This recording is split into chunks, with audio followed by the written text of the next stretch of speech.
আমরা আখিরাত সম্পর্কে যথেষ্ট সতর্কবাণী পাই না, একে অপরকে আখিরাত সম্পর্কে যথেষ্ট সতর্ক করি না, কিংবা আখিরাত সম্পর্কে স্মরণ করিয়ে দেয় না। এবং আমরা যদি নিজেদেরকে এই সতর্কবাণীর চর্চা শুরু না করি, বারবার যদি নিজেরা এই বিষয়গুলো স্মরণ না করি, একসময় ধীরে ধীরে আমরা এগুলো ভুলে যাব এবং এই বিষয় থেকে সম্পূর্ণরূপে উদাসীন এবং গাফেল হয়ে পড়ব।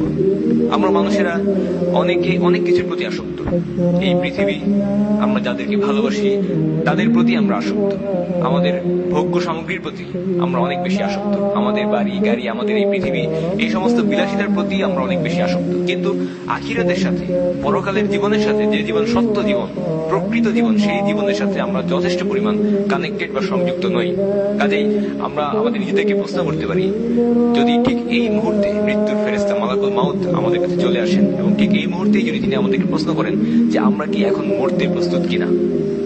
যদিও আমরা জানি যে আল্লাহর আম্বিয়াদের ছাড়া অন্য কারো কাছ থেকে মৃত্যুর ফেরেশতা জান কবজ করার পূর্বে কোন ধরনের অনুমতি নেন না, কিন্তু এরপরও যদি আমরা ধরে নেই, যদি আমাদেরকে এই ধরনের একটা প্রস্তাব দেওয়া হয়, যখন আমাদেরকে মৃত্যুর ফেরেশতা প্রশ্ন করছে যে আমরা কি ঠিক এই মুহূর্তে মরতে প্রস্তুত কিনা, কি হবে আমাদের উত্তর? আমরা কি প্রস্তুত? আমরা কি আল্লাহ সুবহানাহু ওয়া তাআলার সাথে সাক্ষাৎ করতে প্রস্তুত? আমরা কি ঠিক এই মুহূর্তেই আল্লাহ সুবহানাহু ওয়া তাআলার সাথে দেখা করতে চাই, না এখনো আমরা এই দুনিয়ার প্রতি আসক্ত অবস্থায় আছি? এবং আমরা যদি সব সময় এই বিষয়গুলো নিয়ে না ভেবে শুধুমাত্র এই ক্ষণস্থায়ী দুনিয়ার প্রতি আসক্ত হয়ে থাকি, তাহলে সেটা কখনোই উচিত হবে না। এবং আমরা জানি রাসূলুল্লাহ সাল্লাল্লাহু আলাইহি ওয়াসাল্লাম জান্নাত এবং জাহান্নাম সম্পর্কে প্রচুর কথা বলতেন এবং সব সময় তিনি এই বিষয়টিকে স্মরণ করিয়ে দিতেন।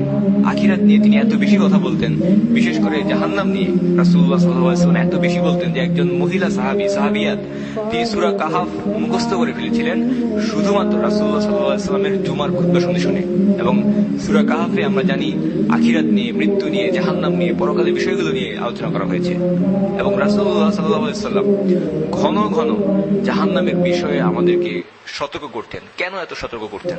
তার একটা কারণ হচ্ছে এই যে আল্লাহ সুবহানাহু ওয়া তাআলার পর এই মুসলিম উম্মার প্রতি সবচেয়ে বেশি যিনি দয়ালু, দয়াপরবশ, তিনি হচ্ছেন রাসূলুল্লাহ সাল্লাল্লাহু আলাইহি ওয়াসাল্লাম।